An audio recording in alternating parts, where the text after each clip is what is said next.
David Sterling was the kind of man who commanded a room with a look, not with words. He was a respected titan of the private equity world, the owner of a firm known for its ruthless efficiency and cold, calculated discipline.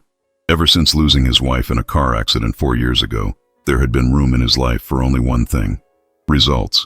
But there was something, or rather someone, he could not control.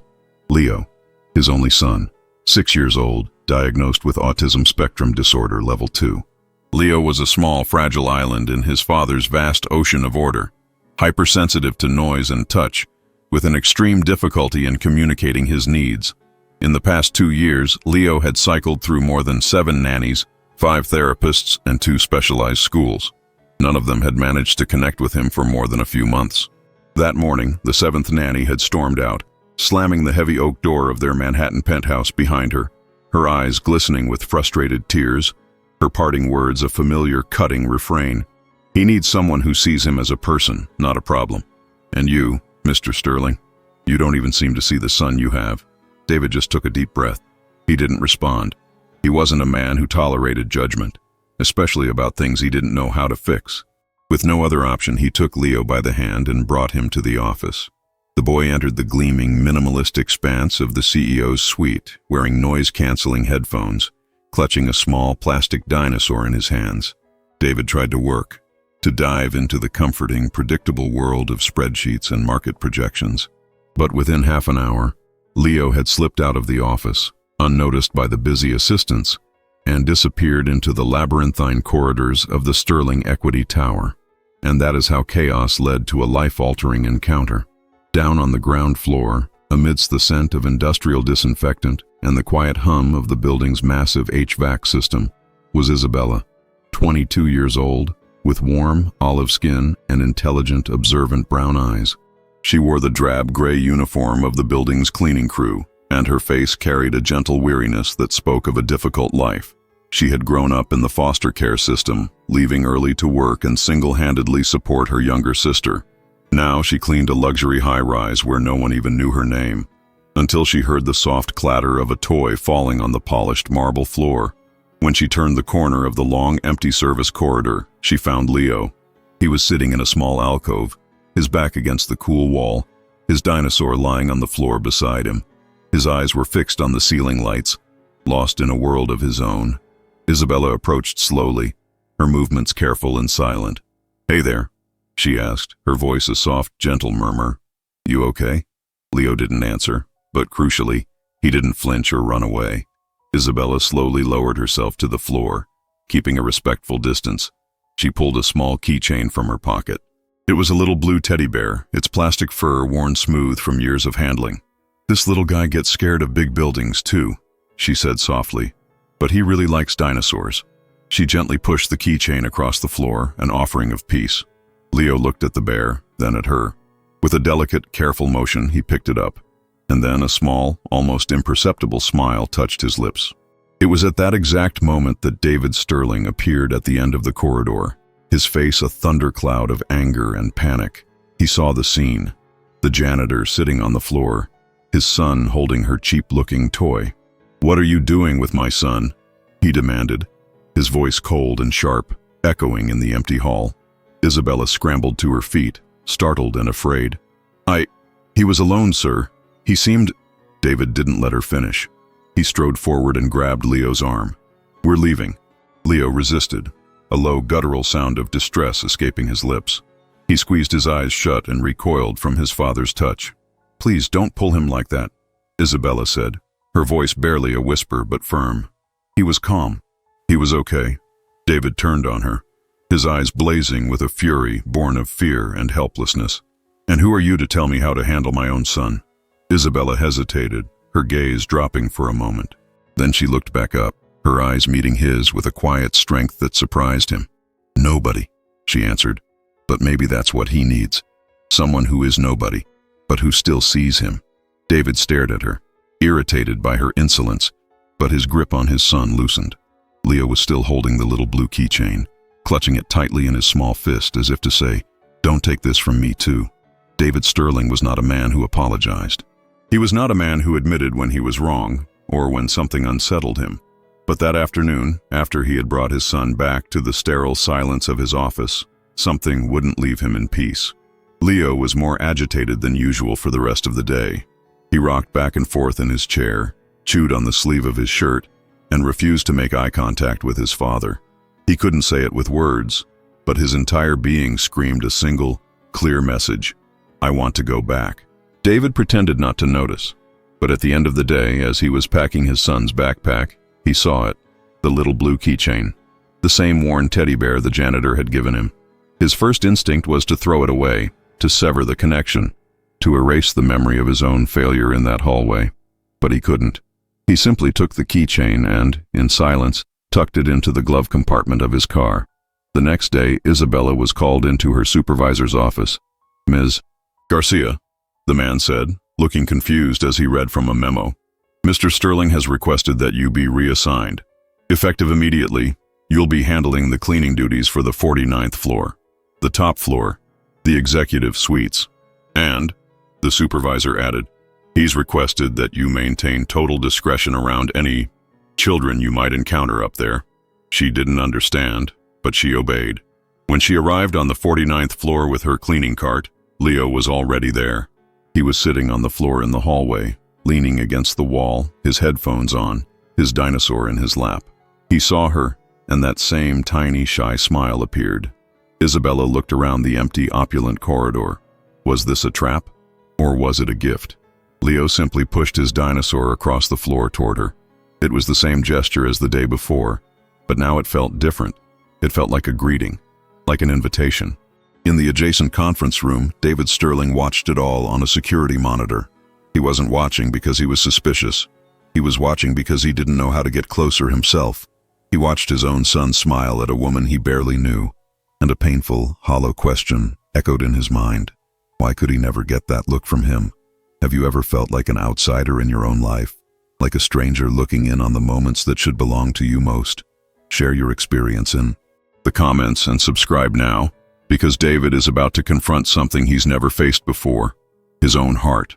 In the days that followed, Isabella and Leo developed a unique, silent language. She didn't push him to speak or make eye contact.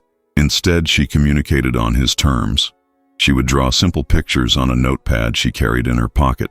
She would use small, colorful objects from her cleaning cart, a bright yellow sponge, a blue spray bottle, to create patterns on the floor. Sometimes she would hum soft, improvised melodies while she worked, simple tunes that seemed to soothe the restless energy that always radiated from the little boy. Leo, in turn, began to accept her presence as a natural part of his day. He would sit near where she was cleaning, quietly observing her. He started bringing his own small collection of plastic animals and arranging them in intricate lines, mirroring the patterns she made. It was a shared, silent game, a bridge built between two lonely worlds. David watched it all from the cold, impersonal glow of his security monitor. He saw his son, who would shrink from the touch of the most highly trained therapists, willingly accept a small, smooth stone that Isabella offered him. He saw Leo, who had never shown interest in anyone, carefully watch as Isabella drew a picture of a smiling son. A painful, complex mix of jealousy and gratitude churned in his gut. Why was it so easy for her? Why could this young woman with no training, no degrees, no pedigree, walk through the walls he had spent a fortune trying to breach? One afternoon, he encountered her waiting for the elevator. "Are you some kind of specialist?" he asked. The question abrupt, almost an accusation. Isabella was startled by his sudden appearance. "No, sir," she said, looking down at her worn sneakers. I learned to listen to what isn't being said." He didn't reply, but her words struck a chord deep inside him. He was a man who dealt in facts, in data, in explicit terms. He had never considered that the most important things with his son might be communicated in the silence he always tried to fill with experts and schedules. On Friday, at the end of the workday, Isabella was preparing to leave. She had packed her small bag and was heading for the service elevator when she heard a voice from behind her. "Thank you for today." It was David. He was standing at the end of the hall, his hands in the pockets of his expensive trousers, his gaze directed at the floor. She didn't know what to say, but before she could respond, Leo appeared from around the corner. He saw her, and with a small, determined cry, he ran toward her and wrapped his arms around her legs in a tight hug. It was the first time David had ever seen his son initiate a hug with anyone. Spontaneously, willingly. The sight was a physical blow. In that moment, the cold, calculating businessman who ran Sterling Equity shattered, and all that was left was a father, watching his son give away the affection he himself so desperately craved but had no idea how to earn. The following week, the pretense was dropped. David began informally asking Isabella to help out with Leo every day. She wasn't a nanny, she wasn't a therapist, she was just Izzy, the one person Leo connected with. Under her quiet, patient influence, Leo began to change in small but significant ways. He started eating better. He slept through the night more often. He even began to express himself through the simple, colorful drawings he made with her. Pictures of dinosaurs and teddy bears and smiling suns. And David began to stay at the office later. Not because the work demanded it, but because he wanted to watch them. He wanted to be near the small pocket of warmth and peace that now existed on the 49th floor of his cold glass tower. One rainy afternoon, Isabella arrived for her shift, soaked from a sudden downpour. "No umbrella?" David asked, finding her just outside his office, dripping onto the marble floor. Before she could answer, Leo ran up to her, holding out his own small dinosaur-themed sweatshirt. It was a simple, childish gesture, but for Leo, it was monumental. An act of empathy, an acknowledgement of someone else's needs. "He's never done that with anyone," David said, his voice filled with a quiet awe. Isabella smiled, a genuine, radiant smile that transformed her tired face. She gently took the sweatshirt, her eyes on Leo. Maybe he's learning that he can trust people again. David watched her for a few seconds, his analytical mind trying to solve the puzzle she presented. "Do you have children of your own?" he asked. Her smile faded slightly. She looked down. "No, but I took care of my younger sister from the time she was a baby. She was different too, and no one ever had the patience to understand her." A silence fell between them. David wanted to ask more, to understand the source of the quiet sadness he saw in her eyes, but he didn't have the courage. It felt as if she too was hiding a world of pain, but unlike him, she wasn't running from it. She was holding it, carrying it with a quiet strength. A few days later, David arrived at the office earlier than usual and found a scene that stopped him in his tracks. In the large, empty reception area, Leo and Isabella were lying on their stomachs on the plush rug. She was singing a soft, made-up song, and he was molding colored clay into small, lopsided dinosaurs. He was completely absorbed, completely at peace. David sat down quietly on a nearby sofa and just watched.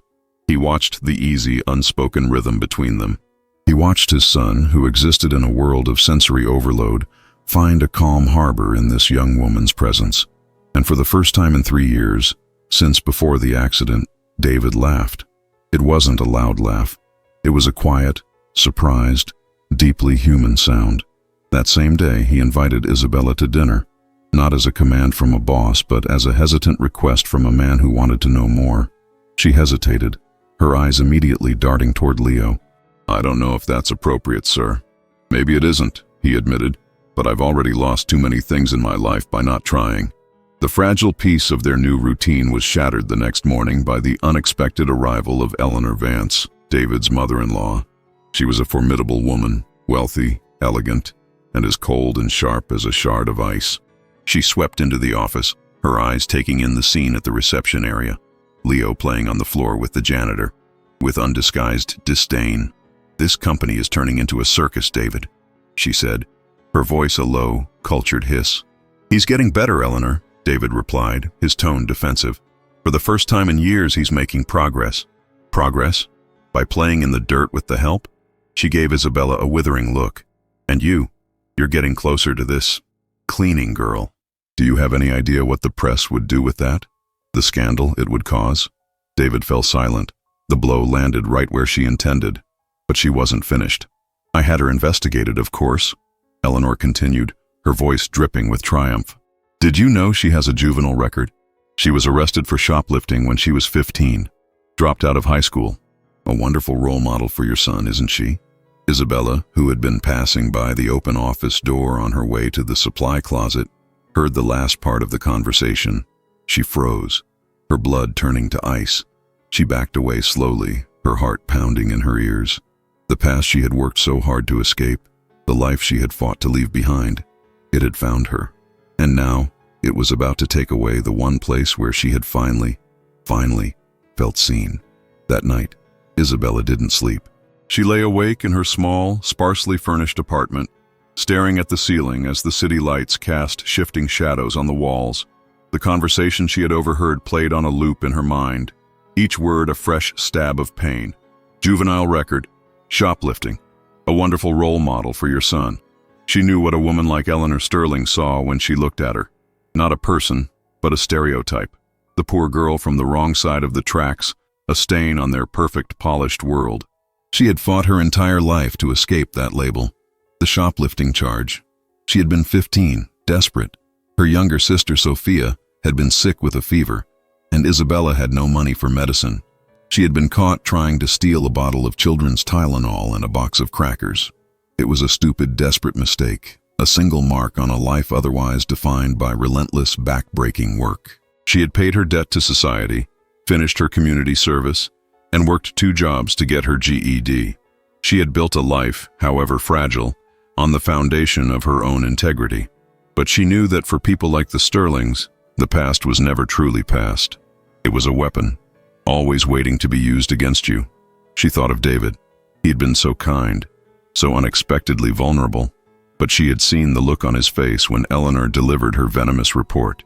She had seen the flicker of doubt, the shadow of his world, a world of reputations, of appearances, of unforgiving judgment, closing in on him. He might say he didn't care, but a part of his world, the world he was born into, would always care. They will never accept you beside him, a cold voice whispered in her mind. You're the janitor, a blemish, a story for the tabloids. The world would crush them, and in the process, it would crush Leo. The next morning, with a heart heavy as stone, she made her decision. She wrote a short, simple note. Thank you for your trust, but what's best for your family isn't me. She folded her gray uniform neatly, placed her ID badge on top, and left it on her supervisor's desk before the sun was up. She walked out of the Sterling Equity Tower without looking back, the silence of the pre-dawn city a mirror of the emptiness inside her. David arrived at the office late that day, delayed by a series of tense, unavoidable meetings. Leo was waiting for him in the reception area, his small face pressed against the glass, watching the elevators. But as the hours ticked by and Isabella didn't appear, his hope began to curdle into anxiety. By late afternoon, the anxiety had exploded into a full-blown meltdown. He screamed, a raw, wordless cry of betrayal and confusion. He threw his beloved dinosaur against the wall. He retreated to a corner, rocking back and forth, biting his own hand, repeating a string of disconnected, nonsensical words David hadn't heard him utter in months. David watched, helpless, as his son regressed before his very eyes, retreating back into the lonely, unreachable fortress she had so patiently coaxed him out of. The progress of weeks, undone in a single afternoon. Panic seized David. He found the note on his desk, and his heart sank. He ran to the HR department, got her emergency contact information, and drove. He raced through the city, his knuckles white on the steering wheel, to the address listed in her file. A rundown apartment building in a neighborhood he had only ever seen from the elevated highway. He found Isabella's younger sister, Sophia, a bright-eyed 14-year-old sitting on the front steps. She doesn't want to see anyone, the girl said, her voice wary, protective. She said she ruined everything again. She saved my son, David replied, his own voice thick with an emotion that surprised him. And maybe, he added, looking at the determined young girl who was so clearly the product of Isabella's fierce love, she saved me too. Sophia looked at him, her expression softening with surprise. No one's ever talked about her like that before. David sighed, the weight of his own blindness pressing down on him. Then it's about time someone did. He spent 2 days trying to reach her. He called, he texted, he left messages. All went unanswered. Finally, on the 3rd day, he appeared at her apartment door. She opened it a crack, her eyes swollen and red. Please, Mr. Sterling, she said, her voice barely a whisper. Don't make this harder than it already is. You didn't make anything complicated, Izzy, he said, using the nickname Leo had given her. You took everything that was broken and started putting it back in the right place. She remained silent, her hand trembling on the doorknob. What happened in your past doesn't define who you are today. He continued, his voice earnest. But do you know what defines me right now? Being a father who is watching his son fall apart because the only person who ever made him feel safe has disappeared. He saw a tear trace a path down her cheek. I was just trying to protect you, she whispered. He took a step closer, and for the first time, he reached out and took both of her hands in his. They were small and cool. And now, he said, his gaze intense, it's my turn to protect you. A week later, Isabella returned to the Sterling Equity Tower, but she wasn't wearing the gray uniform. She wore a simple, light dress, her hair was down, and a shy, hesitant smile was on her face. David had invited her back officially, not as a cleaner, but as Leo's emotional integration assistant. It was a title he had invented on the spot, a corporate-sounding name for a simple truth. You are essential. You are valued. You belong here. That morning was the company's annual holiday event for employees and their families. The large auditorium was filled with people, noise, and festive decorations. Isabella stayed near the back, trying to remain inconspicuous, but Leo saw her. With a determination that stunned everyone, he walked away from his father, navigated through the crowd, and climbed the small set of stairs onto the stage. He took the microphone from its stand. The room fell silent. He stood there for a moment, clutching his dinosaur in one hand and the little blue teddy bear in the other. He turned to the crowd, found Isabella's face, and in a voice that was quiet but perfectly clear, he said, "Thank you, Izzy. You're my friend." It was the first time he had ever spoken in public, the first time he had said her name, the first time he had called anyone a friend. The room was silent for a beat, and then it erupted in applause. There were tears, sniffles, and looks of pure, unadulterated joy. David walked onto the stage and adjusted the microphone. He looked at his son, then his gaze found Isabella in the crowd, and he spoke, not to the investors or the board members, but to her. "I've always been a man who believed that anything could be bought, managed, or controlled," he said, his voice thick with emotion. "But my son has taught me that the things that truly transform a life can't be bought. They have to be found." He looked directly at Isabella, a world of meaning passing between them.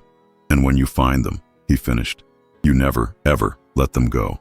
She was crying openly now, as was half the auditorium. Leo walked over to her, took her hand and said, his voice loud enough for those nearby to hear, "Izzy lives in my heart."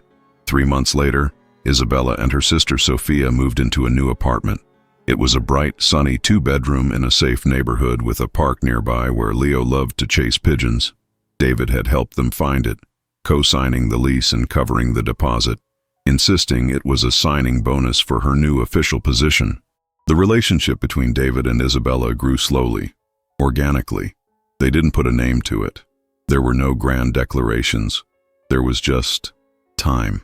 Shared dinners after Leo was asleep, long walks in the park on weekends, quiet conversations where they slowly, carefully, unpacked the grief they had both carried for so long. They learned that their losses didn't make them broken. It made them understand each other in a way no one else could. At Leo's new school, a place that specialized in integrated learning, he thrived. On the first day, as they were leaving, he knelt down on the sidewalk and drew 2 stick figures with a piece of chalk. One was holding a dinosaur, the other a small teddy bear. Beneath it, with Isabella's help, he carefully wrote, "Love is when someone sees you, even when you don't say anything." David took a picture of it. He framed it and put it on his desk, replacing a photo of a skyscraper he had built. The change in David was palpable to everyone around him. He was still a brilliant, demanding businessman, but the cold, hard edge was gone. He was more patient, more compassionate. He started a foundation within his company, funding innovative educational programs for neurodivergent children. He learned to leave work at 5 p.m. He learned to laugh again. One evening, about a year after Isabella had returned, the 3 of them were at the new apartment, building a massive Lego castle on the living room floor. Leo was humming happily, a sound that had become the new soundtrack of their lives. David watched Isabella as she patiently helped Leo find the right piece, her face soft with affection. "Izzy," he said quietly. She looked up, a smile in her eyes. "Yes? My mother-in-law called today." Her smile faltered. "Oh?" She wanted to apologize. He said, "She saw a news segment about the foundation." She said, She said she was wrong about you. Isabella was silent for a moment. That's good, is it? He asked, searching her face.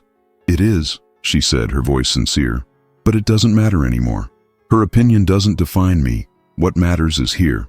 She gestured to the messy, joyful chaos of their Lego project, to Leo, to him. This is what's real. He reached across the pile of Legos and took her hand. I love you, he said. It was the first time he had said the words out loud. She didn't hesitate. I love you too, she replied, her voice full of a certainty that filled every corner of the room. Leo looked up from his castle, seeming to sense the shift in the atmosphere. He looked at his father holding Isabella's hand. He smiled his small, wise smile, picked up his dinosaur and made it gently nudge the little blue teddy bear. Their life wasn't a fairy tale. It was real. It was complicated. It was a family forged not by blood or by circumstance, but by choice. A choice to see past the labels, the CEO, the janitor, the autistic child, and to see the person underneath. A choice to believe that the most profound connections happen not in boardrooms or ballrooms, but in the quiet, unassuming corridors of everyday life, where a boy with a dinosaur can meet a girl with a teddy bear and change the world.